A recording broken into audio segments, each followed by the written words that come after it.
आज के टाइम पे साइबर क्राइम्स तो बढ़ते जा रहे हैं, बट उनके साथ साथ साइबर लॉज क्या आ रहे हैं इंडिया के अंदर, वो हम जानेंगे डॉक्टर कर्णिका सेठ मैम से, who is one of the renowned cyber lawyer of India.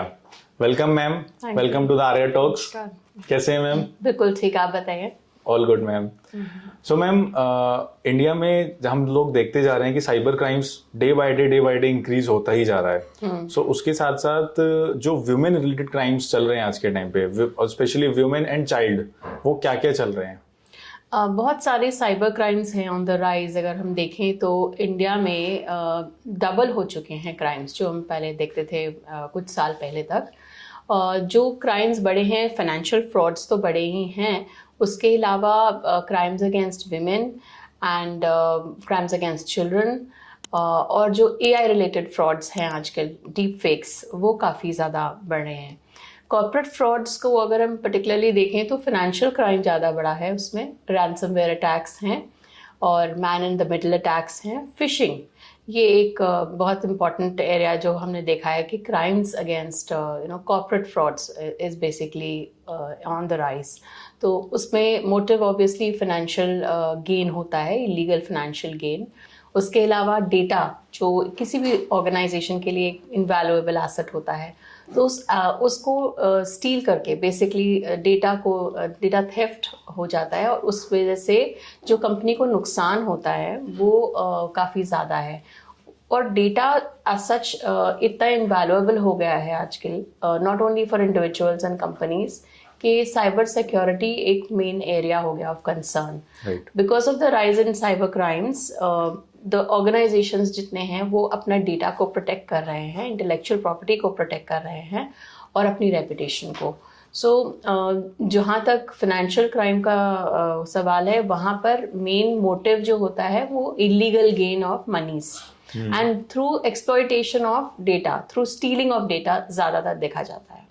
तो मैम, इसमें साइबर लॉज क्या हैं? जो हमारा भारतीय कानून है, उसमें हमारा मेन जो प्रिंसिपल एक्ट हम कहते हैं, स्पेशल एक्ट, वो है information technology law, information technology act of 2000। जो उसके प्रोविजंस हैं वो काफ़ी ज़्यादा, आई वुड से, वेरीड हैं, क्योंकि उसमें एक हैकिंग से लेकर के आइडेंटिटी थेफ्ट, चीटिंग बाय पर्सनेशन, और जितने, जैसे अगर कोई स्प्रेड करना चाहता है कोई इन्फॉर्मेशन जो कि ऑब्सीन है या सेक्सुअली एक्सप्लिसिट है, उस तरीके के जो पब्लिशिंग ऑफ सच मैसेजेस और ट्रांसमिशन, वो भी एक कानून कहता है कि वो इलीगल है और वो प्रोहिबिटेड है। चाइल्ड पोर्नोग्राफी प्रोहिबिटेड है, और बहुत सारे ऐसे प्रोविजंस हैं आईपीसी के अंदर भी जो साथ में लगते हैं। जैसे अगर स्पेशली विमेन को देखा जाए तो सेक्शन 66E, जहाँ पर आईटी एक्ट में है, इन्वेजन ऑफ प्राइवेसी, जैसे लोग कोई हिडन वेब कैम लगा देते हैं और उसके जरिए कोई अगर पिक्चर्स अनऑथराइजडली ले लेते हैं, तो वो एक इन्वेजन ऑफ प्राइवेसी माना जाता है। सिमिलरली आईपीसी में भी वो कानून है, उसमें 3 साल तक की सज़ा और मतलब फाइन है। और जो बाकी सेक्शंस हैं, हैकिंग जैसे हैं, उसमें भी सेक्शन 66 में भी 3 साल तक की सज़ा और फाइन है। और आइडेंटिटी थेफ्ट है, चीटिंग बाय पर्सनेशन है, इन सभी में 3 साल तक की सज़ा और फाइन है, जो इसमें आईटी एक्ट का कानून कहता है। जो आईपीसी है, जैसे मैंने बताया कि बहुत सारी धाराएं ऐसी हैं जो साथ में लग जाती हैं, depending on the facts of every case, कि कौन सा केस है, हम उस पर वो पर्टिकुलर प्रोविजन लगाते हैं। आप देखेंगे 354 ABCD, ऐसे भी कई कानून हैं जिनमें वुमेन को लेकर के स्पेसिफिकली बहुत स्ट्रॉन्ग लॉ है कि वीडियो वोवरिज्म को बैन करता है, किसी भी तरीके की साइबर स्टॉकिंग, वुमेन को स्टॉक करना, वो भी एक अपराध है। फिर असॉल्टिंग अ वुमन, हाँ, तो ये सारे ऐसे प्रोविजंस बनाए गए हैं आईपीसी में भी, जिसमें कि वुमेन रिलेटेड प्रोटेक्शन हैं, प्रोविजंस हैं। तो जब हम देखते हैं कि चिल्ड्रन को लेकर के स्पेसिफिकली, तो उसमें भी बहुत सारे कानून ऐसे हैं, जैसे चाइल्ड पोर्नोग्राफी प्रोहिबिटेड है, तो 5 साल तक की सजा और फाइन है उसमें। सेक्शन 67B है आईटी एक्ट में, स्पेशल लॉ है। पॉक्सो में भी है, ये पॉक्सो एक स्पेशल लॉ है चिल्ड्रन को लेकर के, तो उसमें भी हमारा जो सेक्सुअल हैरेसमेंट ऑफ चिल्ड्रन, 3 साल तक की सजा और फाइन है उसमें। और जहाँ तक पोर्नोग्राफी का है सवाल है तो ग्रूमिंग ऑफ चिल्ड्रन या उनको ल्योर करना थ्रू गेमिंग या किसी भी तरीके से आजकल जो बच्चे हैं बहुत इंटरनेट का इस्तेमाल करते हैं। तो अगर उनको टारगेट किया जाता है for these illegal purposes of creating videos of children, making them viral and transmission of the same, obviously वो भी एक punishable अपराध है, उसमें 5 साल तक की सज़ा और फाइन है।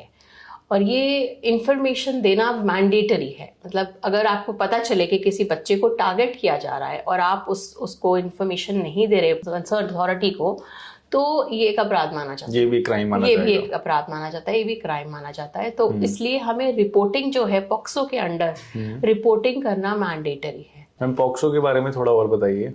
देखिए, जो पॉक्सो लॉ है एक स्पेशल कानून है, उसमें चाइल्ड फ्रेंडली प्रोसीजर्स हैं जो कोर्ट्स हैं, और उसके जो आप देखेंगे कि लीगल फ्रेमवर्क बनाया गया है बहुत ही चाइल्ड फ्रेंडली है। चाहे उनकी आप उनसे कुछ पूछताछ करते हैं या उनकी कोई भी कार्रवाई होती है उनमें उनका नाम गुप्त रखा जाता है, उनकी डिटेल्स को शेयर नहीं किया जाता। प्रेस एंड मीडिया पे भी एक रिस्ट्रिक्शन है, वो उनके नेम्स को नहीं दे सकते हैं पब्लिकली पेपर्स में या वैसे रिपोर्टिंग करते हुए भी।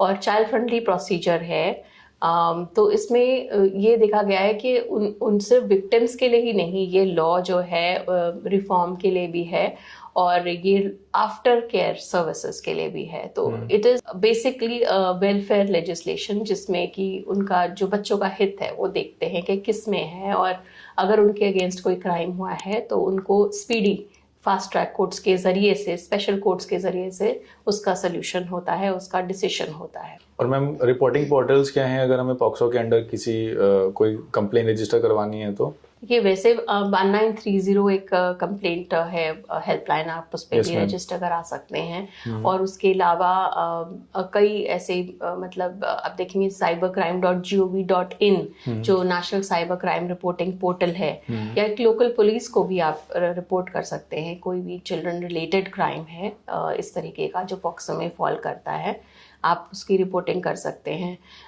1098 भी है एक और हेल्पलाइन, उसमें भी रिपोर्टिंग होती है। तो डिपेंड करता है कि आप किस जगह पे, ऐसा नहीं है कि आप एक पर्टिकुलर एरिया के पुलिस स्टेशन में ही इसे रिपोर्ट कर सकते हैं, तो ऑनलाइन भी इसे कर सकते हैं। और कई संस्थाएं हैं जो जैसे NCPCR वो इसी से जुड़ी हुई हैं, तो national commission for protection of child rights वो भी इस तरीके की कंप्लेंट्स को डील करते हैं। इट मीन्स मैम अगर इन लीन लैंग्वेज अगर किसी लड़की के साथ कोई क्राइम हो रहा है तो उसको डरना नहीं है और स्टेप फॉरवर्ड आके रिपोर्ट करना है उसको। हाँ, मैं ये जरूर कहना चाहती हूँ, ये मैसेज देना चाहती हूँ सबको कि कोई भी क्राइम अगेंस्ट चिल्ड्रन, विमेन हो या वैसे भी कोई साइबर क्राइम हो, उसका रिपोर्टिंग करना बहुत जरूरी है। बिकॉज अगर हम रिपोर्ट ही नहीं करेंगे हमें करेक्ट स्टैटिस्टिक्स मिलेंगे नहीं, चाहे वो NCRB के रिकॉर्ड से हो या कहीं का आपके नेशनल रिकॉर्ड में हो, वो रिपोर्टिंग होना जरूरी है। उसकी वजह से ही हम प्रॉपर इंफ्रास्ट्रक्चर हमारा है, कितनी एफिशिएंसी से हम डील कर रहे हैं इन प्रॉब्लम्स को, इन्वेस्टिगेशन कैसा हो रहा है, कन्विक्शन कैसा हो रहा है, वो हम कैसे जांचेंगे जब तक कि हमें प्रॉपर रिपोर्टिंग ऑफ क्राइम्स नहीं मिलेगी। राइट मैम, मैंने कुछ केसेस में देखा है कि लड़कियों के साथ जब कुछ ऐसा इंसिडेंट होता है तो वो घबरा जाती हैं, इवन वो अपने पेरेंट्स तक को नहीं बताती। और जहाँ से मैं बिलोंग करता हूँ वहाँ पे कुछ केसेस ऐसे भी आए थे कि उन्होंने बिना किसी को बताए सुसाइड तक अटेम्प्ट कर लिया। बहुत दुख होता है देख करके कि कैसे हमारे सोसाइटी में क्राइम इस टाइम बढ़ गया है, स्पेशली साइबर क्राइम्स। अगर आप बच्चों को देखें या महिलाओं को देखें, उनको टारगेट किया जा रहा है। और यहाँ तक कि जो वनरेबल सेक्शंस हैं हमारे सोसाइटी में, इवन सीनियर सिटीजन्स, उनको टारगेट किया जा रहा है। yes, अब महिलाओं को लेकर के आप देखेंगे तो बहुत सारे वीडियोस हैं उनके जो पर्सनल होते हैं, वो निजी तौर पे वो अपने सेल्फी बस खींच लेते हैं और अपने फ़ोन में रखते हैं। कई बार तो उन्होंने उसको कहीं का ट्रांसमिट या कहीं शेयर भी नहीं किया होता, और डिस्पाइट दैट वो कहते हैं कि उनका फ़ोन कहीं से हैक हो गया और उसकी कुछ वीडियोस वायरल हो गए या कुछ डेटा है वो चोरी हो गया, और फिर वो जगह जगह पाया जाता है, वेबसाइट्स पे या कहीं अश्लील तस्वीरें हैं, कुछ ऐसी चीज़ें जो उन्होंने शेयर भी नहीं करी। कई बार ही होता है कि उन्होंने शायद किसी से इंटीमेट कुछ पिक्चर्स हैं या कुछ वैसे पर्सनल पिक्चर्स हैं उन्होंने शेयर करी हैं अपने किसी जानकार से, और बाद में वो वायरल हो गई हैं क्योंकि उनकी एस्ट्रेंज रिलेशनशिप हो गई है। Yes ma'am. तो इन चीज़ों में आगे बढ़कर कंप्लेंट करना बहुत ज़रूरी है, नहीं तो इन चीज़ों को बढ़ावा मिलेगा। और हमारे देश में कानून है तो उसका क्यों आप मतलब अपने राइट के लिए क्यों ना लड़ें? जब आपके पास कानून का पूरा प्रोटेक्शन है, ना आपके पास प्रोविजंस हैं जो प्रॉपर कानून के हैं, तो उनको आप जानें पहली बात, और उस पे अपनी आवाज़ उठाएं जहां पर आपके साथ गलत हुआ है। चाहे वो पिक्चर्स हों, चाहे वो वीडियोस हों, उनको अगर किसी ने शेयर कर दिया या आपकी इमेज को डिफेम कर दिया तो नुकसान है, और उसको डेफिनेटली लीगल रिड्रेसल मिलना ज़रूरी है। तो मैं ये कहना चाहूँगी, चाहे वो बच्चे हैं या उनके पेरेंट्स हैं, उनको ये समझना ज़रूरी है कि हम इस चीज़ को रिपोर्ट करें, रिपोर्ट करके इन्वेस्टिगेशन हो, और उसमें वो अपना नाम गुप्त भी रख सकते हैं, उसको बताना ज़रूरी नहीं है। और एक बारी जब वो कार्रवाई होगी और उसके बाद उसमें कन्विक्शन होती है, जो प्रॉपर उसकी जैसे केस की हेयरिंग होती है, उसके बाद उनको उनका हक जरूर मिलेगा। अगर जैसे किस अक्यूज्ड है उसको पनिशमेंट मिलेगी, उनको कॉम्पनसेशन भी मिल सकता है मानहानि के लिए। तो ये चीजें लोग जानते नहीं और घबराते हैं। बेरस जरा जैसे एक विमेन के लिए स्पेशल पुलिस फोर्स भी बनाई गई है, तो वैसे ही ट्रेनिंग्स दिए जाते हैं जजेस को भी और पुलिस ऑफिसर्स को भी साइबर कानून के बारे में। और हमने कई मतलब 20 साल से ज़्यादा हो गए इस पर्टिकुलर एरिया में, जिसमें हमने काफ़ी स्टेजेस में डिफरेंट पुलिस स्टेशंस में और पुलिस ऑफिसर्स को और जजेस को ट्रेनिंग्स भी दिए हैं। तो वो जानते हैं इस कानून के बारे में और इसका प्रॉपर एफिशिएंटली उसे डील करते हैं। सो मैम, जो मैंने आपको बताया कि फोटोज वीडियोस वायरल होती हैं, इसके ऊपर भी कोई लॉ है क्या? अगर कोई इन फोटोज को फॉरवर्ड करता है, तो इसके ऊपर क्या लॉ है? देखिए, अगर कोई व्यक्ति अपनी खुद वीडियो बना के और उसे अपने पास रखते हैं, तो वो उनकी खुद की कंसेंट है, उन्होंने बनाया है। और अगर वो उसे शेयर करते हैं और किसी को मतलब सेंड करते हैं, अब उसमें अगर उनकी कंसेंट है या नहीं वो देखने वाली बात है। बट ये कानून है कि पब्लिशिंग, अगर आप पब्लिश कर रहे हो या ट्रांसमिट कर रहे हो सेक्सुअली एक्सप्लिसिट कंटेंट, चाहे वो वीडियोस हैं या वो फोटोग्राफ्स हैं, वो एक अपराध माना जाता है आईटी एक्ट में। सेक्शन 67 है, 67A भी है। तो सेंडिंग एंड पब्लिशिंग दोनों ही ऑफेंस है। तो 3 साल तक की सजा और फाइन है इसमें, ठीक है। लेकिन जहाँ तक चाइल्ड पोर्नोग्राफी का सवाल है, जब एक बच्चा उसमें वीडियो में या किसी इमेज में इन्वॉल्व होता है और वो सेक्सुअली एक्सप्लिसिट होता है, तो इवन ब्राउजिंग डाउनलोडिंग भी एक अपराध है। ये चीज को लोग नहीं समझते, लेकिन ये एक बहुत ही स्पष्ट रूप में मैं बोल रही हूँ कि ये एक अपराध है। इवन ब्राउजिंग और डाउनलोडिंग ऑफ चाइल्ड पोर्नोग्राफी, मतलब देखना भी एक अपराध है। बिल्कुल, स्टोर करना भी अपराध है उसे। अब मैम, आज के टाइम पे हम लोग देख रहे हैं एआई बढ़ता जा रहा है और उसके थ्रू अब डीफेक आया है, जिसमें कोई भी एक लड़की की फोटो उठा के किसी भी एक फोटो या वीडियो में हम एज इट इज देखते हैं। सो डीफेक में क्या लॉज आए हैं? अगर किसी की फोटो या वीडियो किसी लड़की के साथ कुछ ऐसा डीफेक क्राइम होता है तो? डीप फेक्स का बहुत ज़्यादा क्राइम से रिलेशन हो रहा है इस टाइम पे। डीप फेक्स टेक्नोलॉजी को मिसयूज किया जा रहा है, एआई बेस्ड है, और उसमें कई ऐसे केसेस हमने देखे हैं जिसमें एक डीप फेक बनाया गया, उसमें आवाज़ जो है एक्चुअली में और फेस जो है किसी और का है, या कुछ मॉर्फिंग भी करी गई है। कई बार तो पूरा का पूरा वीडियो ही मॉर्फ्ड है। तो कंप्लीट डीफेक भी है। कई बार हाइब्रिड वर्जन्स हैं, कुछ रियल और कुछ मिक्स करके फेक को बनाया गया है। तो जहाँ तक हमने देखा कि इस तरह के जो वीडियोस बनाए जा रहे हैं या वॉइस के साथ, वो एक अपराध के लिए यूज़ किए जा रहे हैं, क्राइम के लिए यूज़ किए जा रहे हैं। या तो वो कोई ऐसे प्रोजेक्ट करते हैं वीडियो कॉल पे कि आपके कोई जानकार हैं और उनको ज़रूरत है किसी फंड्स की इमीडिएटली, और वो मांगते हैं मनी ट्रांसफ़र करिए। या फिर वो दिखाते हैं जैसे वॉइस की रिकॉर्डिंग है या वीडियो रिकॉर्डिंग के ज़रिए कि किडनैपिंग है और ये एक रैंसम मांग रहे हैं हमसे। हाँ, इस तरीके की सिचुएशंस भी पाई गई हैं।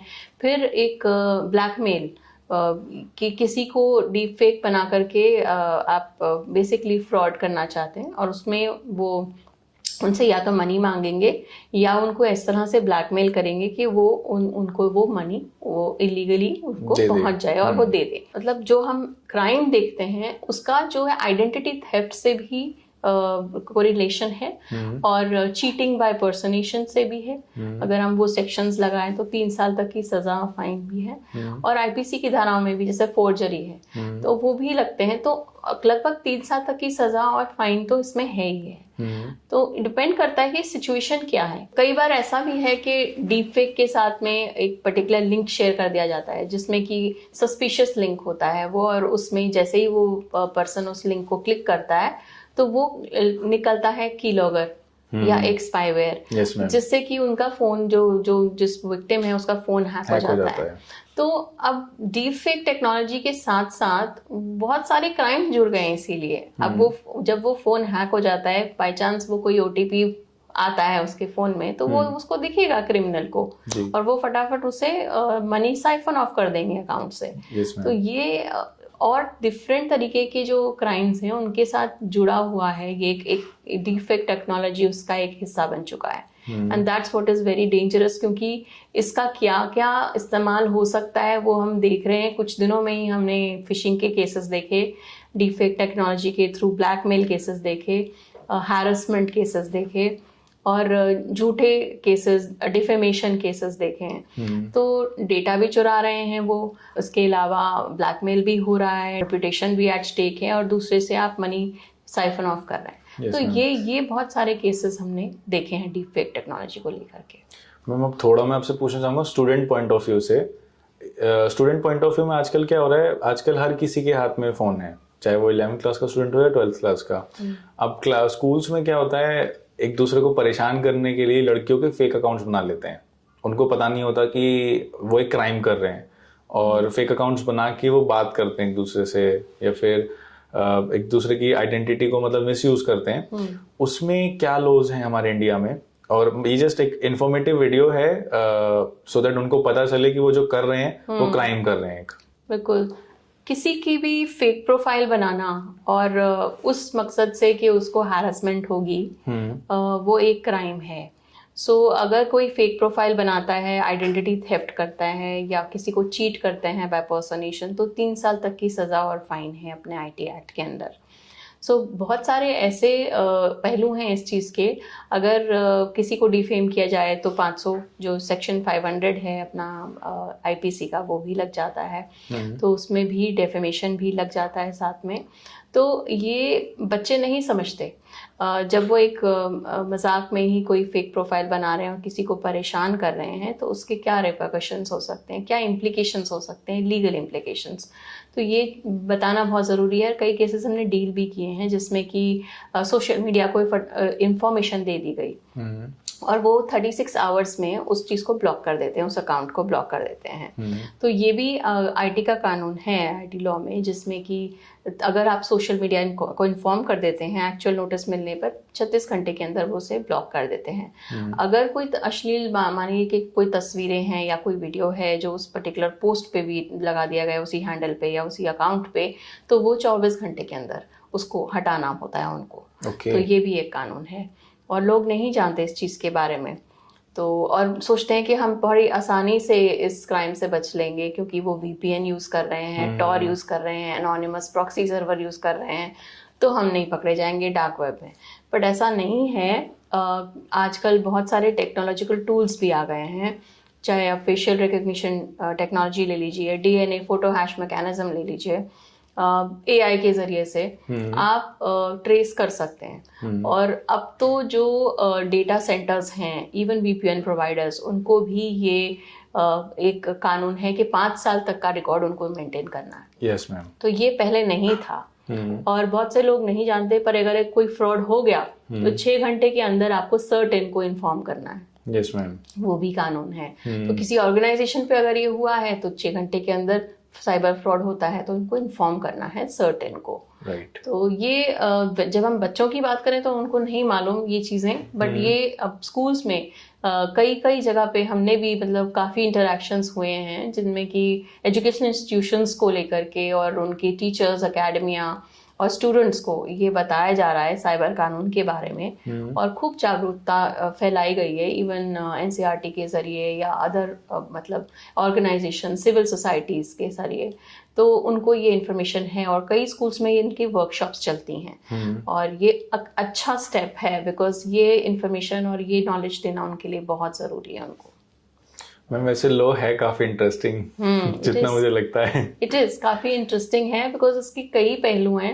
आप जिस भी पहलू के बारे में देखें, जैसे मैं एक चीज आपको बताना चाह रही हूँ, जो हमारा भारतीय कानून है उसमें बहुत सारे चेंजेस आ रहे हैं।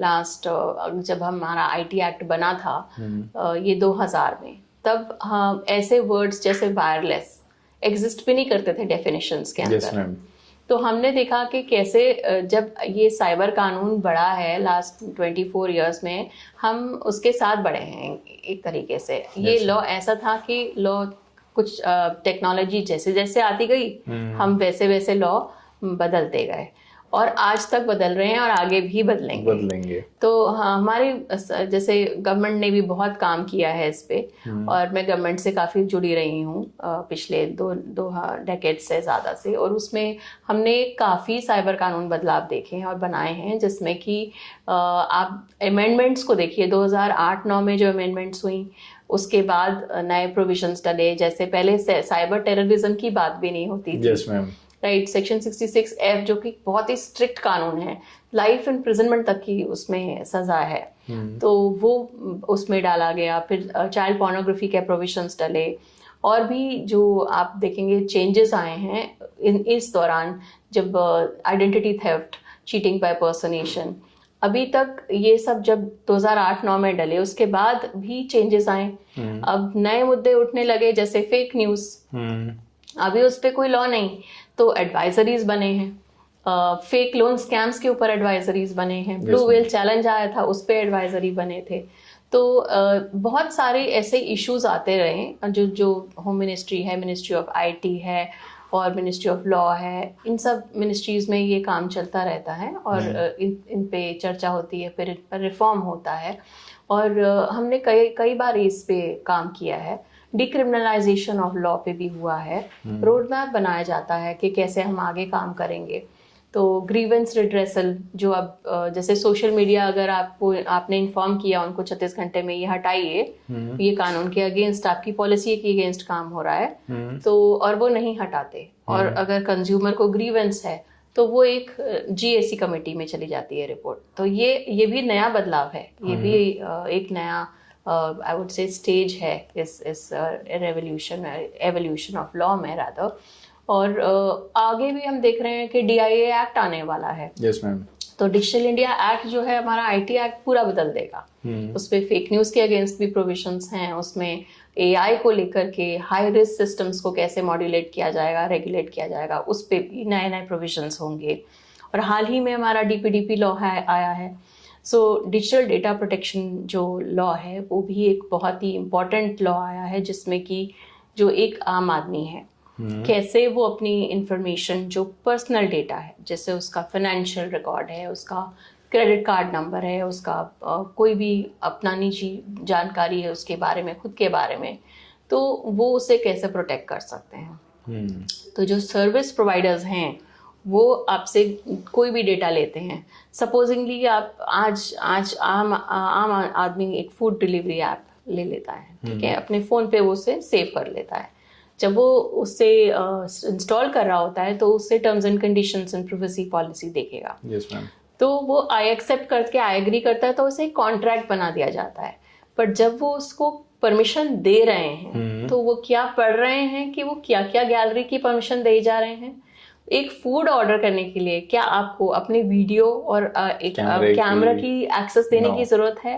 लेकिन लोग नहीं देखते हैं ये चीज, लोग नहीं रियलाइज करते कि वो बहुत सारी इंफॉर्मेशन अपने दिए जा रहे हैं। कंसेंट जहां नहीं जरूरत है वहां पर नहीं देने की जरूरत। तो ये जो नया कानून आया है, मैंने आपको एक एग्जाम्पल दिया है कि एक नए कानून के हिसाब से जो सर्विस प्रोवाइडर है वो उतनी ही जानकारी ले सकते हैं जितनी उनके काम के लिए जरूरत है, उसके बियॉन्ड नहीं, जो पहले ऐसा नहीं था। तो पहले वो कंज्यूमर के ही ओनर्स था कि वो क्या दे रहे हैं, कंसेंट कहाँ दे रहे हैं, कहाँ नहीं, वो उनकी जिम्मेवारी। बट अब जो है सर्विस प्रोवाइडर भी लायबल है, उनको देखना है कि वो टर्म्स एंड कंडीशंस सही तरीके से दे रहे हैं, डिस्क्लोजर्स दे रहे हैं, क्या इन्फॉर्मेशन कलेक्ट की जा रही है, कैसे स्टोर होगी, किससे शेयर होगी, कैसे प्रोसेस होगी, कब तक रहेगी उनके पास, उसका क्या इस्तेमाल होगा, वो सब देना उनको जरूरी है। और पेनल्टीज 200 करोड़, 250 करोड़। और ट्रैकिंग की बात करें तो बच्चों को स्पेशली आप ट्रैक भी नहीं कर सकते। अच्छा, गार्डियन की परमिशंस चाहिए बहुत सारी, even to have a contract with the child, क्योंकि कानून के हिसाब से बच्चों के साथ कोई कॉन्ट्रैक्ट हो ही नहीं सकता, राइट। सो बहुत सारे नए चेंजेस आए हैं इस लॉ में। जो डिजिटल जो अथॉरिटी है, प्रोटेक्शन अथॉरिटी, वो उसको एडमिनिस्टर करेंगे, उसको देखेंगे कि इन्फोर्स हो रहा है प्रॉपरली या नहीं। और it is empowering for citizens. जो हमने देखा कि जो एक पर्सनल डेटा को लेकर के पहले बहुत चिंता रहती थी, जब हमारी जस्टिस के एस पुट्टास्वामी की 9 जजमेंट आई कि एक फंडामेंटल राइट है, हर सिटीजन का एक फंडामेंटल राइट है, राइट टू प्राइवेसी। तो अब इसे आसानी से आप प्राइवेसी को मतलब उसको नज़रअंदाज नहीं कर सकते, चाहे वो कोई भी सर्विस प्रोवाइडर ही हो। कोई भी इंफॉर्मेशन कलेक्ट करने से पहले वो एक प्रॉपर डिस्क्लोजर नोटिस देगा और कंज्यूमर उस पर कंसेंट करेगा, तभी वो आगे बढ़ पाएंगे। मैम, आपने काफ़ी अच्छी अच्छी चीज़ें बताई हैं हमारे चैनल पे लॉ से रिगार्डिंग। स्टूडेंट्स को अगर लॉ में अपना करियर बनाना हो, लॉ साइबर लॉ में, तो वो क्या कर सकते हैं? क्या उनके लिए ऑप्शंस हैं? साइबर लॉ एक बहुत ही ग्रोइंग फील्ड है। आई वुड से कि पिछले 10-15 सालों में भी बहुत चीज़ चेंजेस आ चुके हैं इस फील्ड में। पहले जनरल प्रैक्टिस मतलब फील्ड्स हैं रही हैं, आईपीआर है और फील्ड्स रही हैं, आर्बिट्रेशन हो गया, लिटिगेशन, कॉर्पोरेट, लोग इसे इन्हीं को डिफरेंट एस्पेक्ट्स को देखते थे। बट जब टेक्नोलॉजी लॉ आया और जिस तेज़ी से ये बढ़ा है, वो एक स्पेशलाइज्ड फील्ड बन गई है, तो कोई चाहे तो उसे में स्पेशलाइज कर सकते हैं। और उसके जो लॉ कोर्सेज हैं, LLB, LLM, PhD कोई करना चाहे तो उसमें सुपर स्पेशलाइजेशंस भी हैं। ऐसा भी है, देखा जा रहा है कि अब डेटा प्रोटेक्शन को लेकर के इतनी ज़्यादा लॉज बन गए हैं, नॉट ओनली इन इंडिया, बाहर भी देखें, यूरोप देश में GDPR है। तो कुछ ऐसे भी वकील हैं जो सिर्फ GDPR और डेटा प्रोटेक्शन लॉ में प्रैक्टिस करना चाहते हैं, प्राइवेसी लॉयर्स बन गए हैं। सो एक लॉ, टेक्नोलॉजी लॉ एक पहले तो स्पेशल फील्ड बना, अब उसके अंदर से भी सुपर स्पेशलाइजेशंस हो गए। Yes ma'am. तो अब जो ट्रेंड है वो बहुत डिफरेंट हो गया है। कोई सिर्फ क्राइम केसेस में डील करते हैं, कोई सिविल केसेस में जो साइबर से रिलेटेड हों, कुछ सिर्फ कंसल्टिंग में है, जो जैसे अपना डेटा प्रोटेक्शन के ऊपर, कुछ सिर्फ contracts and documentation convincing work देखते हैं। तो वो आप अब पर्सन टू पर्सन डिपेंड करता है कि उनका इंक्लिनेशन कहाँ है, इंटरेस्ट कहाँ है। ऐसे भी ऑफशूट्स देखेंगे, जैसे फॉरेंसिक साइंस है। अब टेक्नोलॉजी जो जानते हैं, कोई इंजीनियरिंग बैकग्राउंड से हैं, बीटेक से हैं और बाद में वो फॉरेंसिक्स करना चाहें तो फॉरेंसिक साइंटिस्ट भी बन सकते हैं। साइबर फॉरेंसिक्स भी एक बड़ा एरिया हो गया है। सो एग्जामिनर ऑफ इलेक्ट्रॉनिक रिकॉर्ड्स और इस तरीके के जो पोजीशंस हैं अवेलेबल हैं, एनालिस्ट की पोजीशंस हैं। तो और साइबर सिक्योरिटी खुद ही आप ही में एक बहुत बड़ी फील्ड है। yes, सो कैसे आप प्रिवेंट कर सकते हैं साइबर क्राइम, कैसे आप अगर इंसिडेंट हो जाए तो incident reporting, incident response team में कैसे आप अपना रोल प्ले कर सकते हैं। सो DPO का अलग रोल है, डेटा प्रोटेक्शन ऑफिसर अलग चीज़ देखते हैं। तो हर रोल प्ले फील्ड के हिसाब से बहुत वेरिएशंस आ गए हैं इस पूरे डायमेंशन में। तो साइबर लॉ एक स्पेशल फील्ड नहीं रही, इसके बहुत सारे ब्रांचेस हो चुके हैं, बहुत सारे हो चुके हैं। राइट मैम, देखा जा रहा है कि AI धीरे धीरे सबकी जॉब्स लेता जा रहा है। सो आपको क्या लगता है कि AI लॉयर्स को बीट कर पाएगा?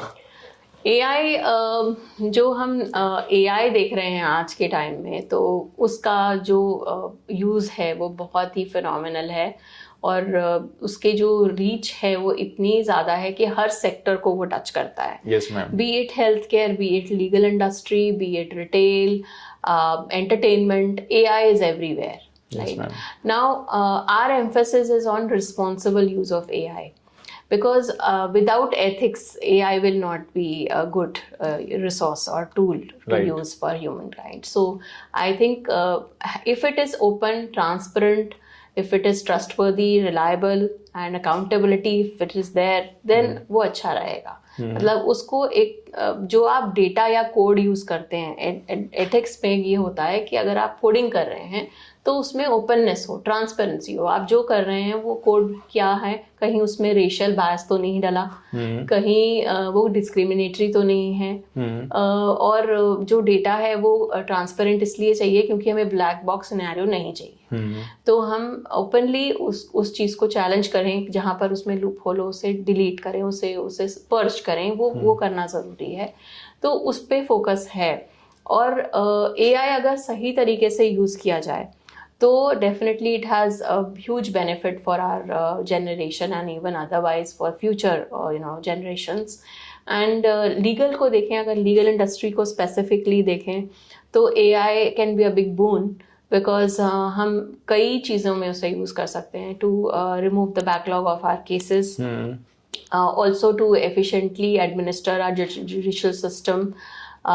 डिजिटाइजेशन हम पहले ही रिकॉर्ड्स की कर रहे हैं, इलेक्ट्रॉनिक एविडेंस को हम इवेलुएट कर रहे हैं, बहुत सारे टेक्नोलॉजिकल एडवांसमेंट्स किए हैं हमने, even in E code systems जो हमारे बने हैं. तो AI को यूज करके जैसे रोबोटिक कोड्स, ट्रैफिक चलान्स को डील करने के लिए even robots have been used to decide those cases. तो Yes, वो भी एक बड़ा leapfrog I would say step है, माइलस्टोन है. और if rightly used, AI can be a big blessing because it can help lawyers. जैसे हम रिसर्च करते हैं, already we are using libraries, जो लाइब्रेरीज हैं जिसमें AI इन्फ्यूज्ड है, और AI generated search results are more efficient, more effective. तो हमें राइट केसेस ढूंढने हैं, केस लॉ रिसर्च करना है, उसमें भी इट इज हेल्पफुल.